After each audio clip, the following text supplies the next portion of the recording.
Boa noite, queridos irmãos, que nos embelezam com a presença na nossa casa, que hoje se encontra plena, e aos irmãos que nos assistem pelas nossas redes sociais. Sejam muito bem-vindos à nossa Sociedade Espírita Bezerra de Menezes. O tema da nossa conversa de hoje, então, é Bem-aventurados aqueles que têm os olhos fechados. Nós vamos falar um pouquinho, então, através de uma comunicação do Espírito J.B. Vianney, que também era chamado de Cura d'Ars. Ele tem uma história muito interessante, eu vou deixar de tema de casa para quem quiser estudar mais um pouquinho, vale a pena. Era um médico, médium de cura, um médico que era médium de cura, mas que sofreu muito até conseguir se tornar médico, porque ele tinha um intelecto um pouco inferior e atrasado, e ele foi vítima, então, de muita humilhação por esses fatos. E mesmo com as suas limitações, ele conseguiu superar, se tornando médico, e também um médium de cura chamado de Cura d'Ars. Então, na passagem do capítulo 8, no final do capítulo 8 do Evangelho segundo o Espiritismo, é dito assim: mas uma vez que aqui estou, numa assembleia que se trata acima de tudo de estudos, eu vos direi que aqueles que são privados da visão deveriam considerar-se como bem-aventurados pela expiação. Então, já falando em expiação, nós devemos acreditar na reencarnação, que a expiação nada mais é do que a quitação de débitos adquiridos em vidas passadas. E segue o texto: lembrai-vos que o Cristo disse que seria preciso arrancar vosso olho se ele fosse mau, e que era preferível que eu atirasse ao fogo a tê-lo como a causa da vossa condenação. Arrancar o vosso olho. Então, sempre é necessário o escândalo. É necessário o escândalo para a nossa evolução. Aqui, lê esse escândalo como o mal. É necessário o mal para a nossa evolução. Mas ai daquele que seja o causador do escândalo. Então, nós sempre temos o hábito de dizer aquele ditado: quem com a espada fere, com a espada será ferido. E isso não é uma lei do talião, um código de Hammurabi, um olho por olho, um dente por dente. É simplesmente a execução da lei, da causa e do efeito. Seguindo, o olho aberto está sempre pronto para fazer a alma valer. O olho fechado, ao contrário, está sempre pronto a fazer com que suba até Deus. Então, nesse exemplo do olho fechado ou da cegueira, ela livra-nos dos pecados da matéria. Que seriam esses? Por exemplo, a inveja da beleza física. Porque para nós que temos a visão como uma dádiva, ela também pode ser um suplício. Porque pode ser uma causa da inveja da beleza do outro. E para quem não tem a visão, então, será que olhos azuis, um corpo bonito, cabelos cacheados ou lisos, isso tem importância? Para quem é privado da visão, a beleza mais importante é a beleza da alma. E essa beleza, diferente da beleza física, que é efêmera, a beleza da alma ela é eterna. Ela nos acompanha por todas as nossas existências.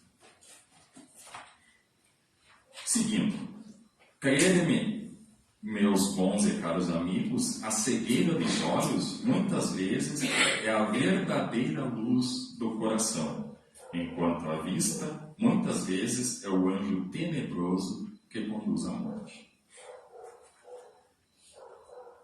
Então, como eu disse há pouco, a visão ela pode ser uma dádiva, como ela também pode ser um castigo. Depende do bom uso de que nós a fizermos. Assim, como nem sempre a falta de visão, os olhos fechados, a cegueira, pode ser vista como um martírio.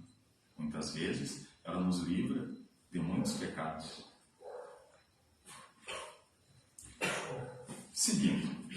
Quando certa aflição não é consequência dos atos da vida presente, é preciso procurar sua causa em uma vida anterior. O que se chama de capricho do destino não são outra coisa senão os efeitos da justiça de Deus. Deus não inflige punições arbitrárias. Ele quer que sempre haja relação entre a falta e a pena. Então, foi como nós falamos lá no início, quando você falou em expiação. Não é?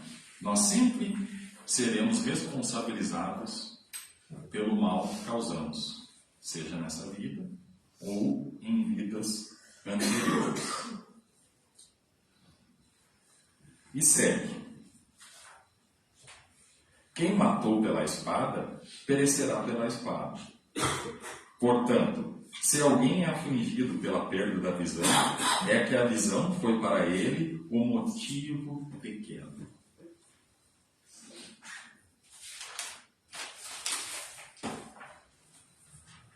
Tem uma história muito interessante de uma mãe que levou um filho até Chico. E esse filho já havia nascido com uma deficiência física, ao qual lhe faltavam os 2 braços. E ele já chegou lá na casa espírita cadeirante. Ele tinha as 2 pernas, mas estava padecendo de uma doença degenerativa, ao qual ele também havia perdido a mobilidade e a força nas suas pernas. Então, Chico esclareceu para essa mãe que esse filho, em várias encarnações passadas, ele havia sido um suicida. Ele havia cometido suicídio. E ele mesmo solicitou, pediu que pudesse retornar sem os braços, porque numa das encarnações ele cortou os pulsos, na outra das encarnações ele usou uma arma para tirar a sua vida. E ele pediu então que ele retornasse sem os braços. E mesmo assim, cortando as 2 pernas, em outra encarnação ele se jogou de uma ponte. E na seguinte ele acabou se jogando na frente de um veículo, mesmo não tendo os braços. E na atual reencarnação, então ele havia solicitado que, se ele estivesse sendo obsidiado e impelido a novamente cometer o suicídio, que ele tivesse a graça de perder a força nas suas pernas, para que ele pudesse completar então a sua jornada reencarnatória.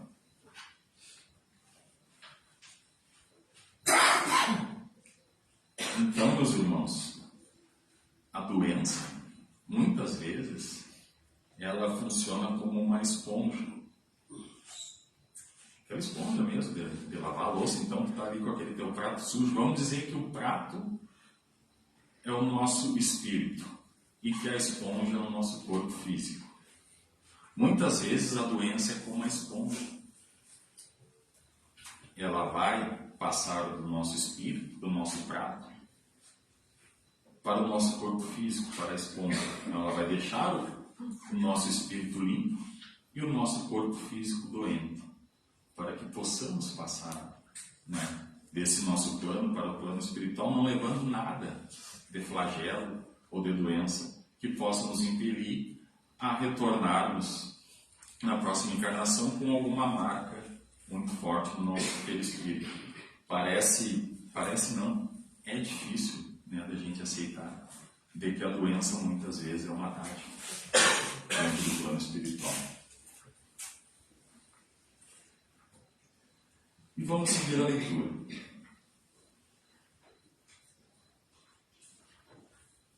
Em alguma outra vida, tenha dela se tornado cego pelo excesso de trabalho que se impôs, ou consequência dos maltratos ou falta de cuidados, então ele sofre esta pena, que é o que eu havia dito lá em cima, que é a lei da causa e efeito. Então, não é só como acontece no caso que a gente falou do deficiente, que ele pediu e se impôs, né, uma deficiência para poder completar a sua jornada, mas muitas vezes nós somos cobrados também por aquele mal que nós causamos a um irmão. Aqui diz, ele impôs trabalhos. De repente, a pessoa trabalhava lá com um aparelho de solda, né, e o patrão dele não deu um capacete para que ele pudesse proteger a visão, e de repente saltou uma faísca no seu olho e ele perdeu a visão. Na próxima encarnação, esse chefe, esse patrão, pode vir cego, pelo que ele impôs e pelo sofrimento que ele fez com que o irmão passasse. Seguindo, ele mesmo pôde, em seu arrependimento, escolher essa expiação, aplicando-se às palavras de Jesus. Se teu olho é motivo de escândalo, arranca-o. Que foi o que a gente falou então anteriormente. Foi uma escolha pelo mau uso que foi feito da dádiva da visão, ou para impedir, né, que ele venha a cometer algo que possa impedir, né, que ele consiga completar a sua jornada reencarnatória. Isso nos faz, então, crer cada vez mais, né, que Deus não é punitivo. Muitas vezes a gente acha que é um castigo de Deus passar por uma doença. É difícil de aceitarmos, por exemplo, que um bebê, uma criança com 2 aninhos, padeça de uma doença como um câncer, por exemplo. E muitas vezes a gente se pergunta, por que será que Deus permite isso? Será que foi Deus que impôs esse castigo? E aqui diz que não. Deus é bom e Deus é justo. E nós somos regidos pela sua lei de amor, de justiça e de caridade. O que acontece é que nós, seres humanos, às vezes fazemos maus usos das dádivas que recebemos. A escuridão, meus irmãos, ela só existe pela ausência da luz. Escuridão só existe pela ausência da luz. Não é que exista a escuridão. Ela só é presente onde não existe a luz. E com o mal é da mesma forma. Deus não criou o mal. Nós é que deixamos que o mal surja quando nós deixamos de fazer o bem. Então, como diz o título da nossa conversa de hoje, bem-aventurados aqueles que têm os olhos fechados. Isso nos remete a entender e compreender que quando a doença nos alcança, ela nos proporciona a cura do espírito. Então vamos sentar confortavelmente na nossa cadeira, acalmando todos os nossos pensamentos, relaxando, com muita fé, acreditando na bondade divina, agradecendo por tudo de bom que nos acontece e também por aquilo não tão bom, como nos foi dito hoje, muitas vezes os nossos flagelos, as nossas doenças, nada mais são que uma depuração para que o nosso espírito possa seguir a sua jornada em paz. Temos a compreensão da bondade, da justiça e da caridade divina e rogamos a Deus que nesta noite tenhamos as nossas energias renovadas através dessa luz que desce sobre as nossas cabeças, ao qual o plano espiritual está nos aplicando um passe, transmutando a nossa energia, e que possamos então, ao retornar aos nossos lares, levar toda essa energia boa e maravilhosa que nós estamos recebendo aqui nessa casa. Que possamos seguir em paz, perseverantes e crentes de que aonde o bem existir, o mal nunca chegará. Possamos seguir em paz e que assim seja. Aos irmãos que têm o passe especial,